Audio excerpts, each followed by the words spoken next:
बिस्मिल्लाहिर्रहमानिर्रहीम। कल हमने छोटा सा लेसन किया था और उसके अंदर हमने समरी की थी इलेक्ट्रॉन ट्रांसपोर्ट चेन और ऑक्सीडेटिव फॉस्फोरिलेशन की। और हम वहां पे रुक गए थे जहाँ पे उसकी इक्वेशन जो कि पुरानी इक्वेशन है फोटोसिंथेसिस की, वो हम लिख रहे थे। तो उसको हम लिख लेते हैं। जो पुरानी इक्वेशन है, सॉरी फोटोसिंथेसिस कह रहा हूँ, रेस्पिरेशन। तो रेस्पिरेशन की जो ओवरऑल इक्वेशन है वो आपको दिखाती है ग्लूकोज।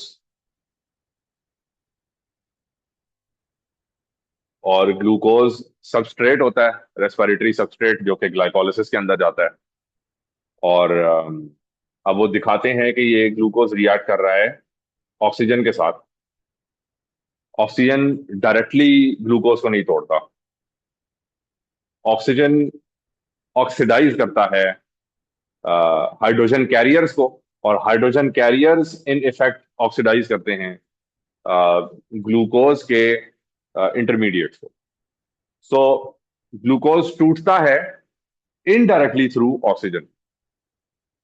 और इसके नतीजे में हमारे पास कार्बन डाइऑक्साइड बनता है और वाटर बनता है। कार्बन डाइऑक्साइड जो बनता है वो मुख्तलिफ फेजेस के अंदर बनता है। ये लिंक रिएक्शन के अंदर बनता है। ये क्रेब्स साइकिल के अंदर बनता है। यही दो, आई थिंक यही दो पार्ट्स हैं जहाँ पे ये बनता है। और वाटर जो है वो ऑक्सीडेटिव फॉस्फोरिलेशन के आखिरी पार्ट है। और इसके अलावा वाटर नहीं बनता ही। तो जाहिर है वाटर बनने के लिए यू नीड ऑक्सीजन। तो क्योंकि हाइड्रोजन तो निकल आते हैं, मगर वो हाइड्रोजन आयंस और इलेक्ट्रॉन को ऑक्सीजन की जरूरत होती है। तो ये वाला पार्ट बनता है mitochondrial matrix. But as a result of the last part of aerobic respiration, that is oxidative phosphorylation. तो इलेक्ट्रॉन ट्रांसपोर्ट चेंज का लास्ट लास्ट पार्ट या ऑक्सीडेटिव फॉस्फोरिलेशन का last part is formation of water. यहाँ पे complete हो जाता है पूरा रेस्पिरेशन, एरोबिक रेस्पिरेशन। ये उसकी समरी, उसका समरी डायग्राम या समरी मॉडल है, जो कि हमने कल भी इसके ऊपर बात की थी। अब आइए जरा इसकी डिस्क्रिप्शन देख लेते हैं। The final stage of aerobic respiration takes place in the inner mitochondrial membrane. हमने कहा था ये जो भी इनर इंटर मेम्ब्रेन स्पेस, देखें इंटर का मतलब होता है इन बिटवीन। इंटर मेम्ब्रेन का क्या मतलब होगा? इन बिटवीन मेम्ब्रेन, या more specifically in between membranes. दो मेम्ब्रेन के बीच में ही होगा। अब ये कौन सी दो मेम्ब्रेन है? एक माइटोकॉन्ड्रियन का की सरफेस मेम्ब्रेन है, यानी जो आउटर मेम्ब्रेन है, और सरफेस के नीचे एक और मेम्ब्रेन। ठीक है, दो मेम्ब्रेन का। हाँ, जिसको आप कहेंगे इनर मेम्ब्रेन। तो आउटर और इनर मेम्ब्रेन के बीच में जो स्पेस है उसको इंटर मेम्ब्रेन स्पेस कहेंगे। और यहाँ पे इस मॉडल के अंदर जो इस पूरी डायग्राम से ऊपर वाली स्पेस है उसको इंटर मेम्ब्रेन स्पेस कहेंगे। उसके ऊपर एक और मेम्ब्रेन आएगी इसी तरह की, बिल्कुल इसी तरह की, जिसके अंदर सिर्फ ये प्रोटीन नहीं होंगे। और नीचे वाली साइड पे फिर मैट्रिक्स आ जाएगी। खैर जी, आइए थोड़ा अंग्रेजी की तरफ चलते हैं। The etc electron transport chain is a series of membrane proteins called electron carriers. इसका मतलब मेम्ब्रेन प्रोटीन्स को उन्होंने क्या बोला है? Electron carriers. वो इलेक्ट्रॉन को कैरी करते हैं। Held in position in the inner membrane, यानी क्रिस्टे ऑफ अ माइटोकॉन्ड्रियन। ये क्रिस्टे जो है, आपने एएस के अंदर पढ़ा था कि माइटोकॉन्ड्रियन जो है वो फोल्ड करता है अंदर की तरफ टुवर्ड्स द मैट्रिक्स। सो सो जो माइटोकॉन्ड्रियल मैट्रिक्स की तरफ इन फोल्ड्स आते हैं उनको आप क्रिस्टे बोलेंगे। यही क्रिस्टे का लफ्ज आपने बोला था एएस के अंदर, जब अ, हमने पढ़ा था, बल्कि क्लोज टू दैट वर्ड सिस्टर्निंग, जब आपने एंडोप्लाज्मिक रेटिकुलम पढ़ा। एंडोप्लाज्मिक रेटिकुलम में जो चाहे आर ई आर हो चाहे एस ई आर हो, जो स्पेस होती है उनके बीच में, उन फ्लैटेंड मेम्ब्रेन सैक से बीच में जो स्पेस होती है उसको हम सिस्टर्ने बोलते हैं। इसी तरीके से जो गोल्जी एपरेटस है वो भी सीरीज ऑफ मेम्ब्रेन सैक्स हैं, और उसके अंदर भी सिस्टर्ने, जो उसकी स्पेस है उसको सिस्टर्ने बोलते हैं। तो माइटोकॉन्ड्रियल मेम्ब्रेन में आउट पाउचिंग हुई भी है, यानी मेम्ब्रेन अदरवाइज वो राउंडेड ही होती, लेकिन उस राउंडेड मेम्ब्रेन के बीच बीच में आउट पाउचिंग, पाउच आउट हुआ हुआ है, वो फोल्ड हुआ हुआ होता है, तो उस फोल्डिंग को आप फिर क्रिस्टे बोलते। सो ले जी आगे चलते हैं। They are arranged close to one another. What are arranged close to one another? The electron carriers, and electrons can easily be passed from one to the next along the chain. Each carrier is first reduced and then oxidized. Reduce कैसे होंगे? Gain of electron is reduction. जब भी उन्होंने electron accept किया तो electron carrier reduce हो गया, और जैसे ही उसने अगले को दे दिया तो उसने लूज किया electron and therefore oxidise हो गए। सो पहली बार रिड्यूस होंगे और उसके फौरन बाद ऑक्सीडाइज हो जाएंगे। Hence these reactions are redox reaction, इनको आप रीडॉक्स रिएक्शंस बोलेंगे। You've seen that reduced NAD is produced in glycolysis, and both reduced NAD and reduced FAD are produced in Krebs cycle. The reduced NAD from glycolysis was formed in the cytoplasm, but it can pass through the mitochondrial envelope and enter the matrix. ठीक है? NADH आपके पास glycolysis से भी आया, NADH link reaction से भी आया, और फिर NADH और FADH आपके पास क्रेब्स साइकिल से भी आया।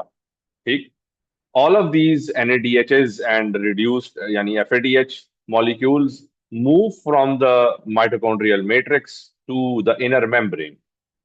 ठीक है, इनर मेम्ब्रेन का क्या मतलब है? क्या NADH खुद इनर मेम्ब्रेन में आ जाता है? नहीं, इनर मेम्ब्रेन के करीब जाता है। Here the hydrogens that they are carrying are removed. Each hydrogen atom is made of a proton electron। ये एटम की बात हो रही, न्यूट्रल एटम। तो न्यूट्रल एटम में एक प्रोटॉन होता है और एक इलेक्ट्रॉन होता है आउटर शेल में, and these now split apart. तो जैसे ही वो इलेक्ट्रॉन कैरियर्स के करीब जाते हैं ना, तो उनका जो प्रोटॉन इलेक्ट्रॉन पार्ट है वो अलग हो जाता है। I think it has to do with the charge of the electron carrier itself, वो अट्रैक्टिव, यानी वो अट्रैक्ट करता है इलेक्ट्रॉन को। तो वो जो hydrogen atom, the electrons attraction to the nucleus of the hydrogen atom is less than its attraction to the electron carrier, therefore it splits apart। ठीक है, so the proton can also be referred to as a hydrogen ion। now जब split apart हो गया तो अब उसको आप hydrogen ion बोलेंगे। जाहिर है उसने इलेक्ट्रॉन लूज कर दिया तो वो हाइड्रोजन आयन बन गया। इन अदर वर्ड उसको प्रोटॉन भी कह सकते हैं आप। H प्लस को हम प्रोटॉन भी कहते हैं, because think about H plus. H plus में और कुछ है ही, न्यूट्रॉन कोई नहीं है, इलेक्ट्रॉन कोई नहीं है ही प्रोटॉन, तो उसको आप बोलेंगे प्रोटॉन। बात समझ आई? H प्लस को प्रोटॉन कहते हैं। The proton can also be referred to as a hydrogen ion, and the electron is transfer to the first in the series of electron carriers. तो इलेक्ट्रॉन कैरियर्स में से जो जो भी पहला होगा सीरीज में, उसकी तरफ ट्रांसफर करने की कोशिश करेगा। याद रहे हमने पहले भी बताया था कि जहां भी उसको मौका मिलेगा वो ट्रांसफर कर देगा, लेकिन पहली सीरीज यानी सीरीज में से जो पहला इलेक्ट्रॉन कैरियर है उस तक कोशिश होगी कि वहीं जाए, ताकि मैक्सिमम एनर्जी उसे जनरेट की जा सके। जी, this electron has energy which started off as chemical potential energy in the glucose molecule right back at the start of glycolysis। इस इलेक्ट्रॉन के अंदर एनर्जी है। ये एनर्जी शुरू में कहाँ पे थी? ग्लूकोज के अंदर थी। ठीक है, एनर्जी शुरू में कहाँ थी? ग्लूकोज के अंदर थी जब ग्लाइकोलिसिस में आया था। As electron moves from one carrier to the next, some of its energy is release. जब ये जंपिंग कर रहा होता है इलेक्ट्रॉन कैरियर्स के बीच में, अपनी एनर्जी रिलीज करता है, और इसी एनर्जी को यूज करके प्रोटॉन पंप होते हैं through the trans membrane protein. Some of this energy is used to actively move protons. अब एक्टिव, अच्छा एक और न्यू एंगल खुल गया। हाइड्रोजन आयंस कहाँ ज्यादा होते हैं? माइटोकॉन्ड्रियल मैट्रिक्स में ज्यादा होते हैं, उनकी कॉन्सेंट्रेशन ज्यादा होती है, या इंटरमेम्ब्रेन स्पेस में ज्यादा होती है? इंटरमेम्ब्रेन स्पेस में ज्यादा होती है।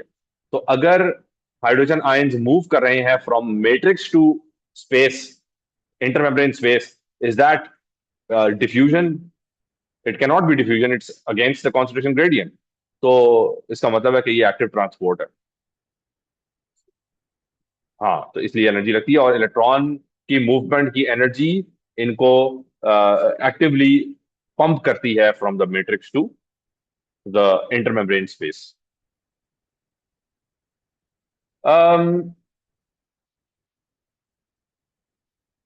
G. So some of this energy is used to actively move protons from the matrix of the mitochondrion into the space between the inner and outer membranes of the mitochondrial envelope. लंबा जुमला है, wound up जुमला है, लेकिन उसका मतलब सादा सा है जो अभी हम बात कर चुके। सीधी बात है, H plus ions from matrix to IM membrane, IM intermembrane, intermembrane space, so IM space. So this movement, और ये मूवमेंट एक्टिव ट्रांसपोर्ट है। This produces a higher concentration of protons in the intermembrane space than in the matrix. ये exaggerate करता है उस concentration gradient के gradient को, basically gradient is the difference. So concentration gradient को एग्जैजरेट कर देता है। आईएम के अंदर आप भरी जा रहे हैं, भरी जा रहे हैं, भरी जा रहे हैं, एक्टिवली भरी जा रहे हैं, और मैट्रिक्स के अंदर कमी होती जा रही है। तो आप उस ग्रेडियंट को एग्जैजरेट कर रहे हैं ताकि और तेजी से आईएम स्पेस के अंदर से निकल के मैट्रिक्स में वापस आए, अलोंग द कॉन्सेंट्रेशन ग्रेडियंट वापस आए। So now there is a concentration gradient for protons across the inner mitochondrial membrane. ठीक है, inner mitochondrial membrane के across. Now protons pass back into the matrix by facilitated diffusion. Facilitated diffusion, ठीक है, not just any diffusion, normal diffusion नहीं है। facilitated diffusion में आमतौर पे ये होता है कि वन कोई एक मॉलिक्यूल नहीं जाता, दैट इज फैसिलिटेटेड डिफ्यूजन। ठीक है, अगर एक मॉलिक्यूल जाता होता तो वो सिंपल डिफ्यूजन होती, लेकिन एक मॉलिक्यूल के बहाने एक और मॉलिक्यूल का जाना, that would be facilitated diffusion. ठीक है, the protons move passively down their concentration gradient through protein channels in the inner membrane. ठीक है, प्रोटीन चैनल्स के थ्रू मूव कर रहा है। Each channel is formed by a large protein molecule, the enzyme ATP synthase. यानी ये जो channel है जिससे मूव करेंगे जो भी प्रोटॉन्स हैं, वो एक ही चैनल है, और वो है enzyme ATP synthase. As the protons pass through this channel, their energy is used to synthesize ATP in the process called chemiosmosis. ठीक है, तो chemiosmosis में मैंने आपको बताया था, ऑस्मोसिस किसकी हो रही है, केमिकल की हो रही है। उस केमिकल का नाम है प्रोटॉन या H plus ion. H plus ion move करता है along the concentration gradient passively। उसकी मूवमेंट से जो kinetic एनर्जी जनरेट होती है, that is use to make ATP. ठीक है जी। And now at last oxygen comes into the process. जैसे ही वो वापस आएगा मैट्रिक्स में, oxygen is required to accept the electrons as they arrive at the end of the ETC. अब ईटीसी याद है आपको, वो हॉपस्कॉच खेल रहा है, वो एक इलेक्ट्रॉन कैरियर से jump jump jump jump jump, और आखिर में आके मैट्रिक्स में एक्सेप्टेड बाय ऑक्सीजन। अस्सलाम वालेकुम। So oxygen is accepted by, sorry, oxygen accepts the electron on one end, and oxygen also accepts the proton on the other end। जो ATP synthase से proton आ रहा है, ऑक्सीजन उसको combine कर लेगा, और जो इलेक्ट्रॉन आ रहा है ईटीसी से, उसको उसको भी कंबाइन कर लेगा, and overall this will become water. ठीक है, without oxygen available as a final electron acceptor, none of the reactions inside the mitochondrion the, अच्छा ये अब बहुत अहम बात है। अगर इलेक्ट्रॉन, अच्छा ये इलेक्ट्रॉन का ये नाम भी जहन में रखिएगा, electron is the sorry, oxygen, oxygen का ये role. What is oxygen? The final electron acceptor. What is oxygen? The final electron acceptor. ठीक है, जो आखिर में इलेक्ट्रॉन रिसीव करता है। तो फाइनल इलेक्ट्रॉन एक्सेप्टर अगर ना हो तो क्या होगा? तो क्या होगा? एक एक स्टेप बाय स्टेप चलते हैं। बिल्कुल आपने सही कहा, वाटर नहीं बनेगा। अगर वाटर नहीं बनेगा तो प्रोटॉन और इलेक्ट्रॉन जमा होना शुरू हो जाएंगे मैट्रिक्स में। ठीक है, अगर मैट्रिक्स में जमा होना शुरू हो गए तो कॉन्सेंट्रेशन ग्रेडियंट नहीं बनेगा, है ना, खराब हो जाएगा, मतलब मैट्रिक्स के अंदर ज्यादा हो जाएंगे। एक बात। दूसरी बात, मूव नहीं करेंगे, इंटर मेम्ब्रेन स्पेस से वापस नहीं आएंगे। ये दूसरी बात हो गई। अगर वापस नहीं आएंगे, इसका मतलब है कि जो एक्टिव ट्रांसपोर्ट हो रही थी, जिसके अंदर इलेक्ट्रॉन कैरियर्स एक्सेप्ट कर रहे थे इलेक्ट्रॉन्स, वो भी नहीं कर पाएंगे, क्योंकि they will not be able to pump it back into the matrix. Matrix से पहले इलेक्ट्रॉन बहुत है, तो वो आगे नहीं दे पाएगा, जैम हो जाएगा। तो अगर उसने इलेक्ट्रॉन एक्सेप्ट ना किया, तो उसके पास एनर्जी नहीं आएगी पंप करने की, तो वो प्रोटॉन नहीं पंप कर सकेगा। मैं रिवर्स इंजीनियर करता जा रहा हूँ। अगर प्रोटॉन नहीं पंप कर सकेगा, इसका मतलब है hydrogen will stick with NAD and FAD. इसका मतलब है NAD and FAD will stay reduced, stay reduced. हाँ, जब वो रिड्यूस्ड ही रहेगा, तो आपके पास कोई एक्सेप्टर ही नहीं है क्रेब्स साइकिल में, हाइड्रोजन एक्सेप्टर है ही नहीं, तो डीहाइड्रोजनेशन कैसे होगी? डीहाइड्रोजनेशन ही नहीं होगी। तो किसी इंटरमीडिएट की, जो सिट्रेट के किसी इंटरमीडिएट की रिडक्शन, ऑक्सीडेशन होगी नहीं। सिट्रेट के किसी इंटरमीडिएट की ऑक्सीडेशन नहीं होगी, because there is no hydrogen acceptor to remove the hydrogen from the intermediate. This is just a Krebs cycle. अगर यहां पे आपके पास ऑक्सीडाइज्ड एनएडी नहीं होगा, तो लिंक रिएक्शन में भी नहीं होगा। इसका मतलब पायरोवेट भी नहीं टूटेगा। और अगर पायरोवेट में भी नहीं होगा, इसका मतलब ग्लाइकोलिसिस में भी नहीं होगा। ठीक है, ग्लाइकोलिसिस को भी कुछ और करना पड़ेगा, और वो देखेंगे हम आगे। ग्लाइकोलिसिस को भी कोई नई स्ट्रैटेजी लगानी पड़ेगी to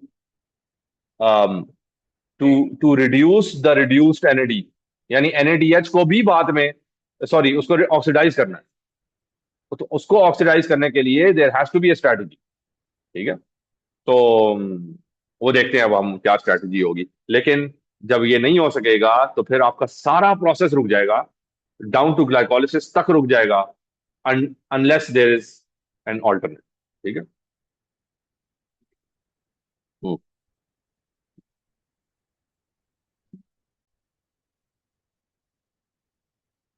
so these stages, especially oxidative phosphorylation, produce much more ATP than glycolysis alone. ये भी एक अकेला फैक्ट है, ये अलग से एक फैक्ट है। एट एटीपी सबसे ज्यादा कहां बनता है? सबसे ज्यादा ऑक्सीडेटिव फॉस्फोरिलेशन में बनता है। ठीक है, क्योंकि प्रोटॉन इतना ज्यादा होता है, आई जा रहा है, आई जा रहा है, आई जा रहा है, उसकी वजह से एटीपी बन जा रहा है, बन जा रहा है, बन जा रहा है। ठीक है। सो एटीपी बहुत सा बनता है, सबसे ज्यादा बनता है ऑक्सीडेटिव फॉस्फोरिलेशन के अंदर। और अगर आप उसी पार्ट को बंद कर देंगे due to lack of oxygen, अगर वही पार्ट बंद हो जाएगा, तो आपकी एटीपी प्रोडक्शन बहुत मिनिमाइज हो जाएगी।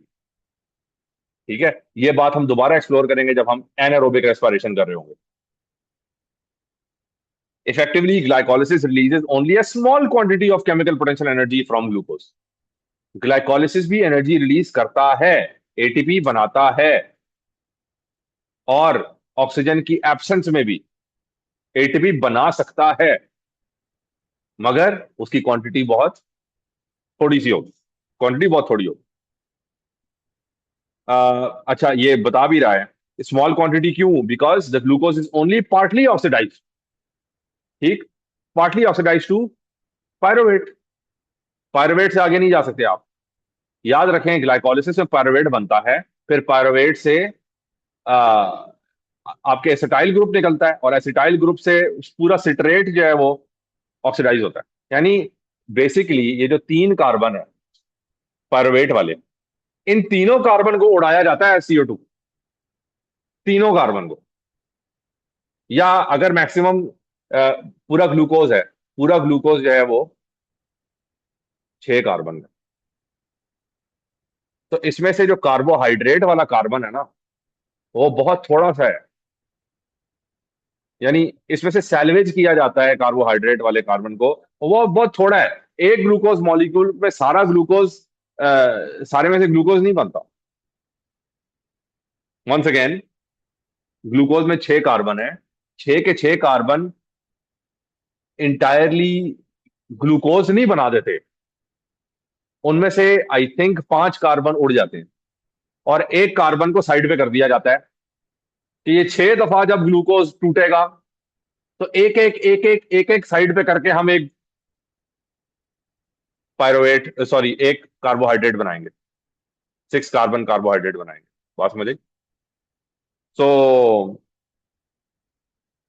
Most of the carbons are thrown away या given off as carbon dioxide. Okay, moving along.